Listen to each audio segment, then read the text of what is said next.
Hey everybody, welcome to the Private Club Radio Show, where we give you the scoop on all things private golf and country clubs, from mastering leadership and management, food and beverage excellence, member engagement secrets, board governance, and everything in between, all while keeping it fun and light. Whether you're a club veteran, just getting your feet wet, or somewhere in the middle, you are in the right place. I'm your host, Denny Corby. Welcome to the show. This is a good episode. I chat with a friend of mine, a friend of the industry's, Shanna Bright from Private Clubs Online.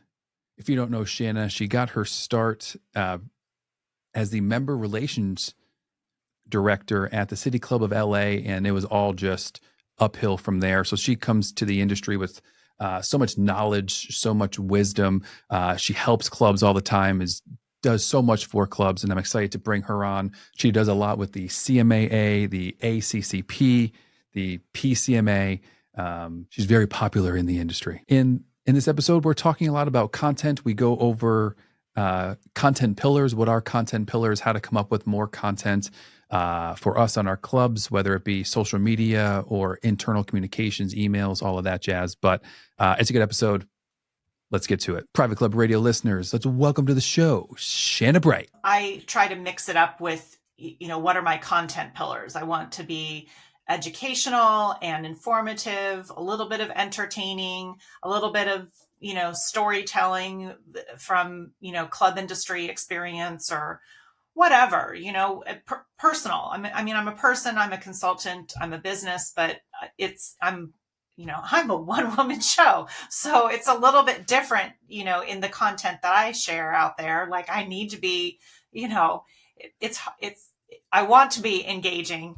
I get nervous about posting stuff that's too promotional because I always tell clubs, don't get so promotional. Like you need to tell members what you're doing, but man, oh man. I mean, if I was a director of communication at a club, the stories I could tell, like the fun things that I could share online about all of the magic moments that happen at a club in a day, just in every single department, there's something. A smile was created, a memory was made, a memory was co-created. There's laughter, there's sunshine, there's rainbows and unicorns, And there's a new holiday every day. And if they get your content guide, they can easily have all of those. But no, it's one of those, like nowadays, there is so much information out there and there's so many things to have content and ideas and things to post about. Right. Well, I noticed that like over the weekend and I'm not even sure if it's one of the holidays that I included in my strategic content plan template was National Dancing Day. And a lot of celebrities got in on that. Like Jennifer Garner was like, this is my favorite day of the year. And she was sharing, dancing videos or whatever. Yeah. And I always have my member relations director hat on where I'm like, oh man, if I knew that was happening and I were at a club, I'm not going to go on camera and go, woo, National Dancing Day. Hope everybody's having a great time. Maybe I should, but if I were a director of communication at a club, I would be all over that. I would get get the kids, get the families, for a couple of weeks leading up to that to show the personality and the fun at the club. And while you're sharing that story online or in an email or even just a private video, it doesn't have to be public. But when you do share it with the public, like on Instagram, then you're doing your marketing, your membership and marketing director huge favors because potential members, maybe they've come to an event with a member, maybe they've, driven by the club on their way to work every day, or they just moved into the neighborhood and they're trying to find their center, where they want to kind of socialize and where they want to, kind of get acclimated to the neighborhood and to the community. That's something where they go, man, those look like fun people, that it's just all those things that you can be sharing with your members, especially online, especially like on a public Instagram account. It's for the world to see, but it's more so for your community to, for your potential members to see as much as it is to share information for your current members. So good word there. Community. So, yeah. I like that. I know, right? You probably saw like well, I loved your episode 372 with Joe and who do you serve, right? Mm, Who do you serve? I just thought that message was so important. And I've always said that employee retention equals member retention because our members want to see a solid team. They know when there's a revolving door. And that does not leave a good feeling with our members when they see a revolving door in any department, especially with servers. Like that is not, they want their favorite server to come to their table. They want familiar faces at the reception desk. They want familiar faces in the pro shop. They want to develop those yeah. relationships. So that I'm so happy that you got some of those sentiments out of him. It was such a good episode and just such a good message. But then I also included I'm not gonna call the club out, but there was a membership director who had posted on LinkedIn that she and her team had gone into the community and done some community service and fed the homeless and that kind of thing.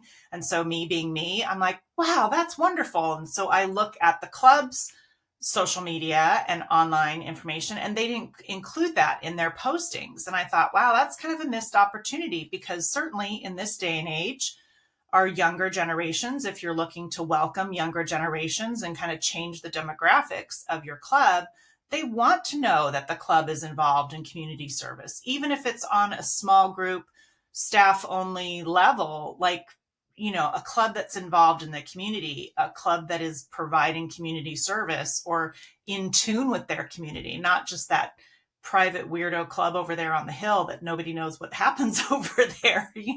People want to know, like, this is part of our neighborhood. We Yeah. want to, we want to be a part of this social circle, even if it's outside of the club gates.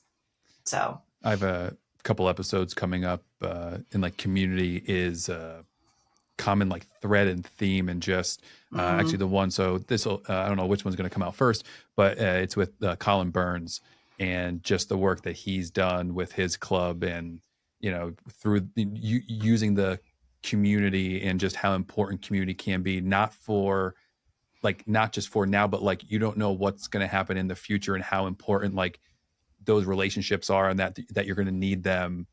And it was just like making it so edit. That was all discombobulated, but it was basically saying like, get those connections ready now because you never know when you're going to need them.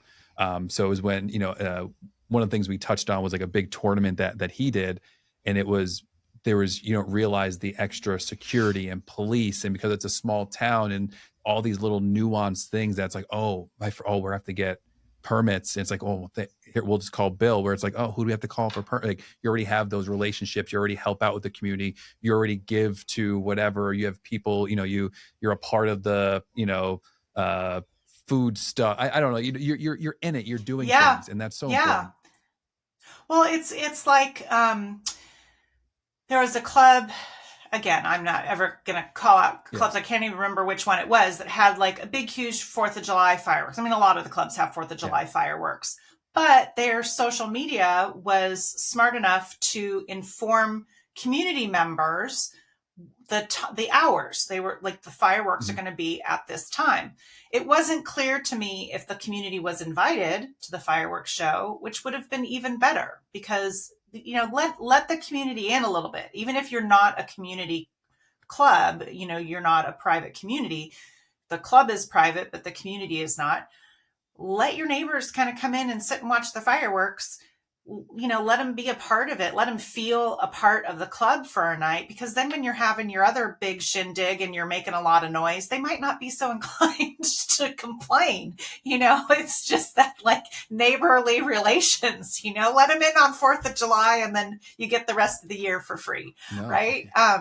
Or there was one club, I had an idea exchange for holiday events, for upcoming holiday events. And one club said, oh yeah, well, we're a really small town and we're kind of, we're pretty much closed for the winter, but nonetheless, we have this thing that happens in the community that's a caroling thing, and people go around the town or whatever, and then the members will end up back at the club. And I said, do the community members get to come too? And it was well, no, I don't think they typically don't. It's typically just for members. It's like, well, open those doors, let them inside. Serve them some apple cider, hot apple cider, coffee, or at least have it like hot cocoa. outside something set up. Like, you don't have to let them in the doors. Exactly. That could be in the portiche or. I couldn't think of the word. I was trying to make a callback from the last time. I said that on purpose. I know.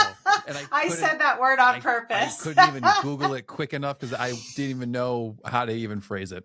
It's like the word foyer, where in my sorority at UC Santa Barbara, Delta Gamma, we had our foyer. And so we have, of course, that was a different time than cell phones. So we would have, we had, a phone system and an intercom system. And so it would always be like, Becky, your guest is in the foyer.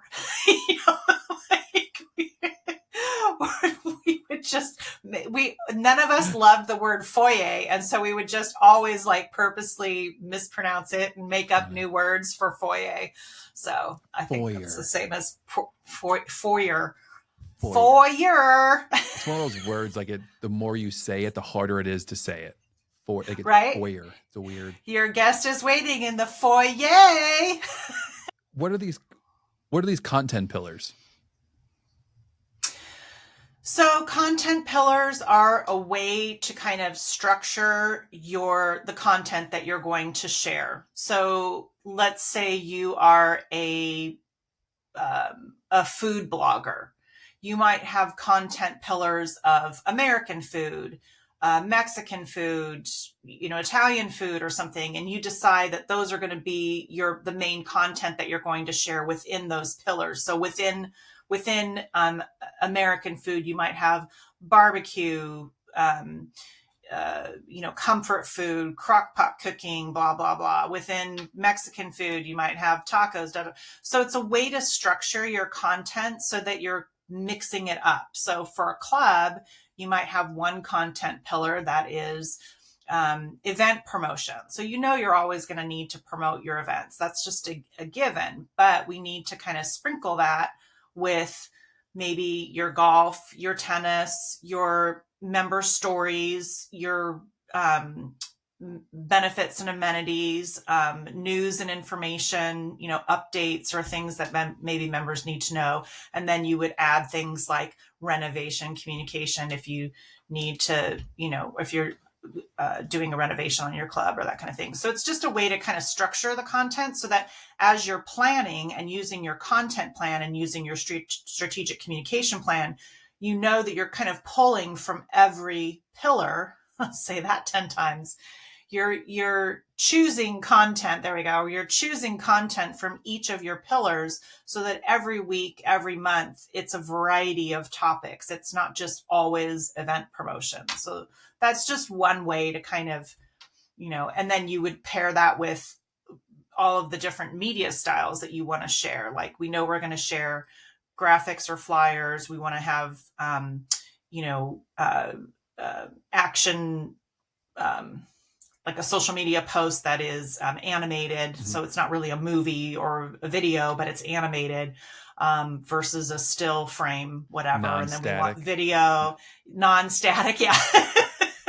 A non-static image.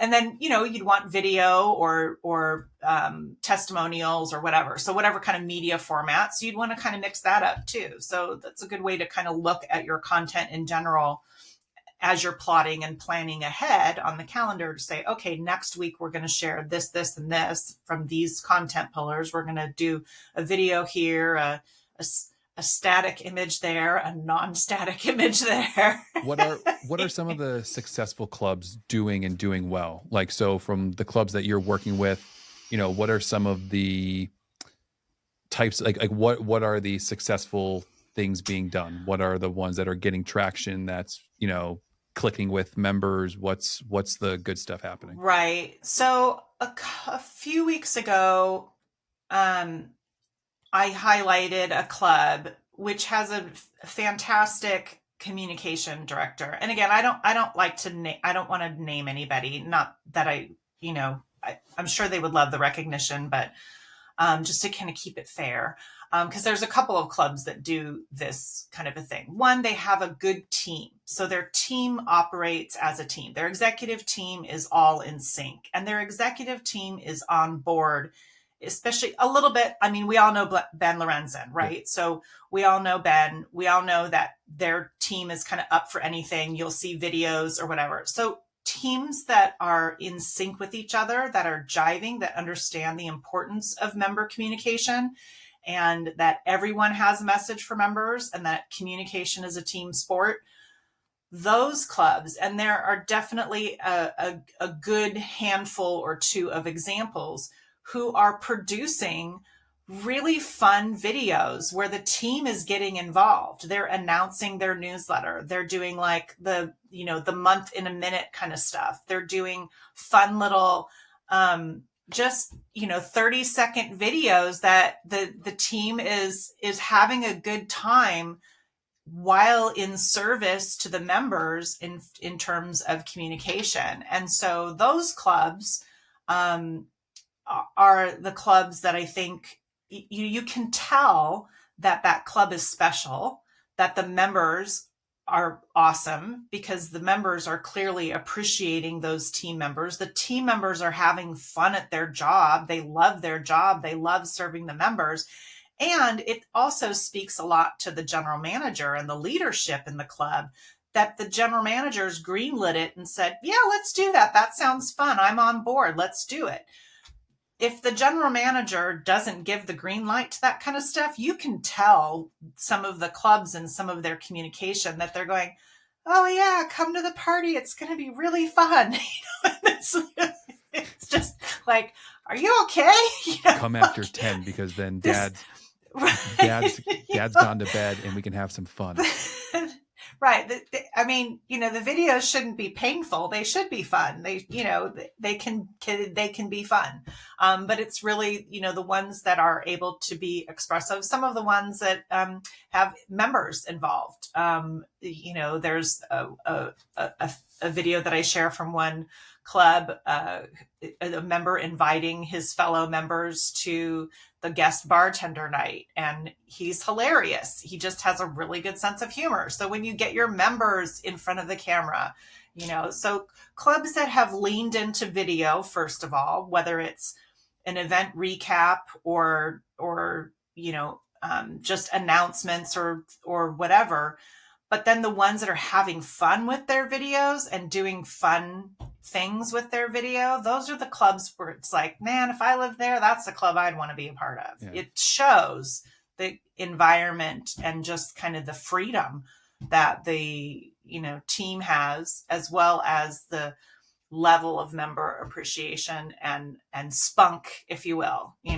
So it's so funny you mentioned the month in a minute. I was just chatting with over from Beacon Hill Club, Jenna Jardin, and she just was saying how I think they just did their second, third, or fourth one. And it's such a big hit. She's like, it turned into like the members love these, and like just talking about getting like the staff on board, because the staff will be a part. So it's just been like a really great post. So it's just so funny that you brought up of all things that I was literally just talking to somebody who brought it up organically. Like 100 years ago, when I worked at the City Club Los Angeles, and I was the member relations director there, this was, pre-social media, like dinosaur era of what we had. Were being sent. We were sending smoke signals to our members, but carrier pigeons.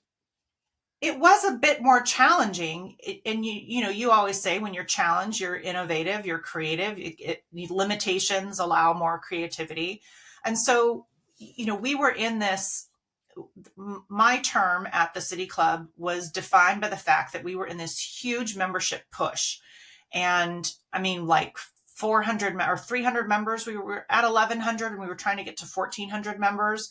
In 1 year? This is in 1 year. The huge push. But the key is when you're in a membership push that large, you need to retain everybody that's walking through the door, right? You can't keep losing members. So we had to worry about retention, which is what member relations and member communication is all about, right? Participation is high. People love their club. They're going to keep coming to the club, and they're going to stay and spend and sponsor. So we didn't have the tools to connect with our members in the way that we do now. I mean, we would call members up and, like, hey, Miss Smith, I don't see your list on the, your name on the list for the wine dinner. I know you love the wine dinners. Oh yeah, that's right. Sign me up. I mean, that's like the kind of effort that we had to put into getting some of our members to the history repeats itself. People are going back to that now because people like that stuff too, because everyone, right, well, and I think this can probably go back to the point of communications, which is having good communications. I was going to say, oftentimes people go, oh, I didn't open up, they don't open up the email. It's like, well, are you sending good emails? Are, is right. it, you have to go to the root of the option, but there's a lot of, just not to, I'm just playing devil's advocate a little bit, but there is been success of calling up members going, hey, we got did you see the thing coming? I didn't see your name on the list. You would love this. Right. I mean, spending 20 minutes a day doing that, how much is, what is the ROI on 20 minutes of phone calls? Huge, especially if your demographics are, skewing a little bit older boomer generation. But what I developed while I was at the club was a Monday morning email that was and to be clear, this was not when we had massive CRMs and the ability to easily email our members. It wasn't that long ago. I mean, I joke and always say it was 100 years ago, 150 years ago, because it feels like it sometimes, but it's not that long ago. Technology has obviously rapidly improved over the past, 10, 20 years. But I would write out, hey, here's a couple of things I think you'd really be interested in this week, whatever the events were that week. And then after my signature, I would put down what I did. And because I had worked previously at the American Film Institute, and I lived in Los Angeles, I was seeing movies all the time. I mean, I went to movies all the time. I was in the habit of going to at least 2 movies in a weekend when movies were good, like when it wasn't all superheroes.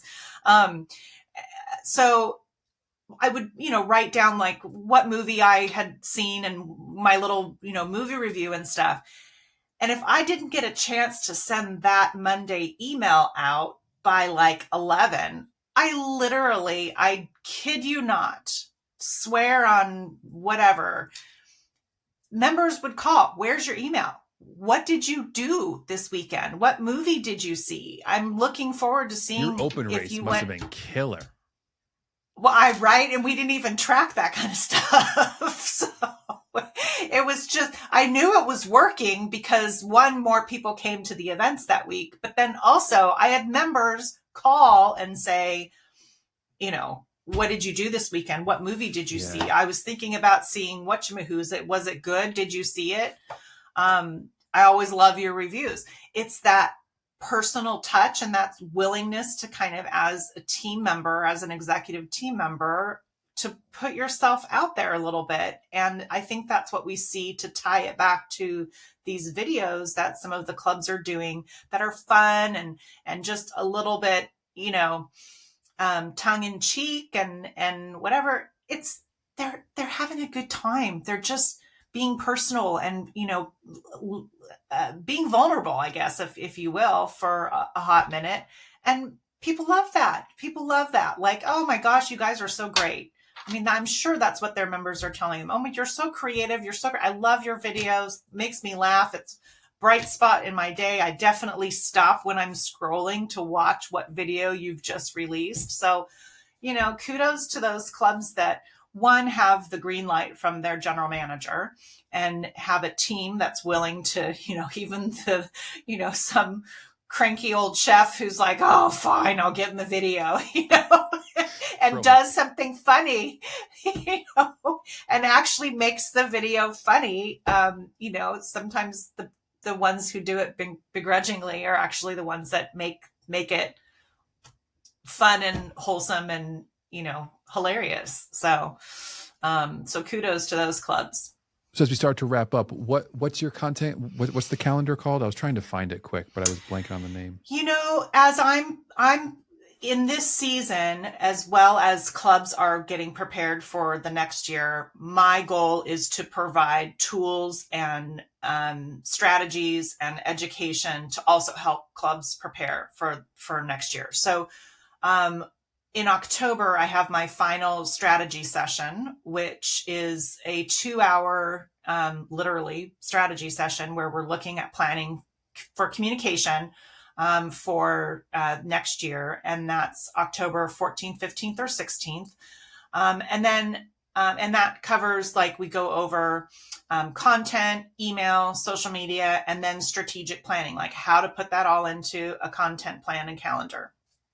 And then I have a strategic content package, which is a member communication content guide. So it's by department, all the different things that each department could share with members. It's really helpful if you get stuck with content, if you don't know what to share, if your emails start to look like, advertisements and it's only event promotions, but you want to start to include some other topics from those content pillars or from your departments.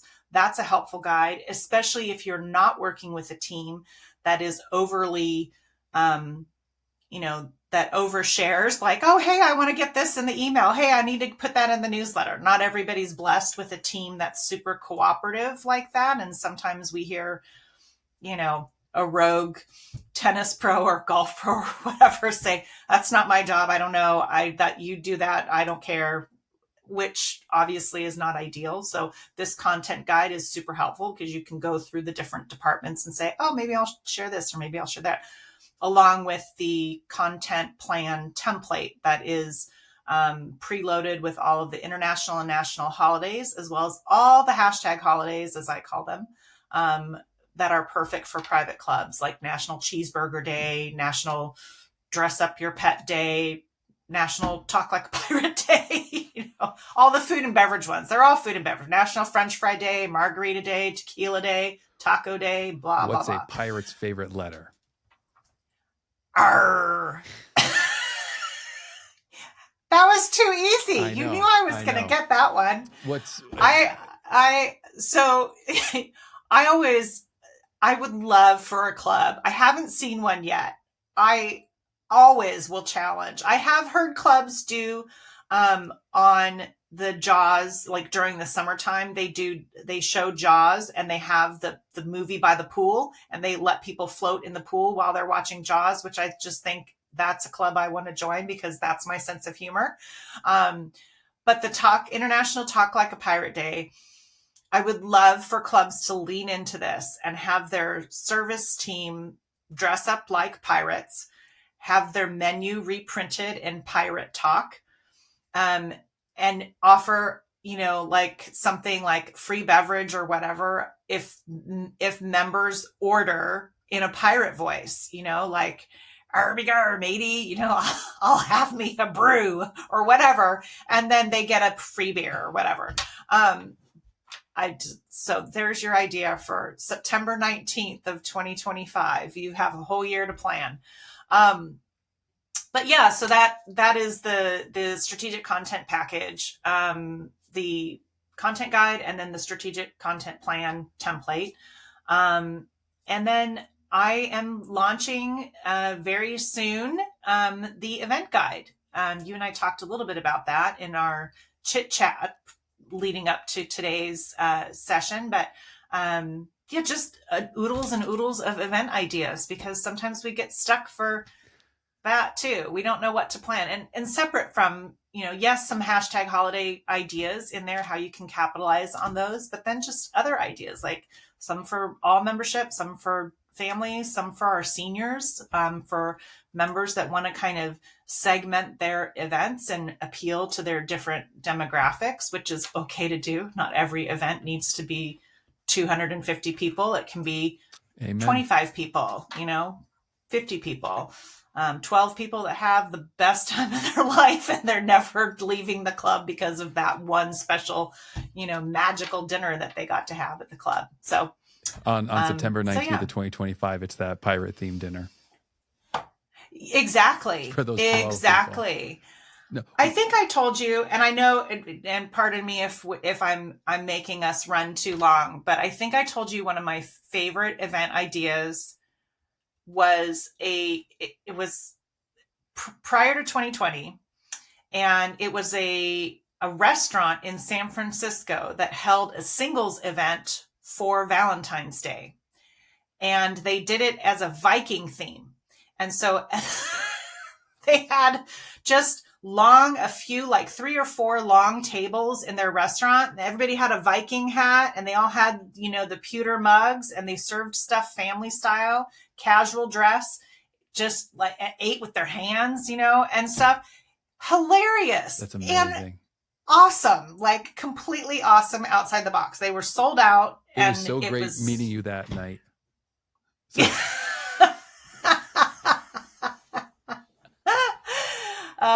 well, it was an event that's near and dear to my heart because I went to Valhalla High School, so we are the Norsemen, and yeah, so anything Norseman Viking, I get a little extra excited. So, but very funny, haha, Denny. Yeah, magic, where right? where can people learn more about you and your products and your sessions and the event guide coming up?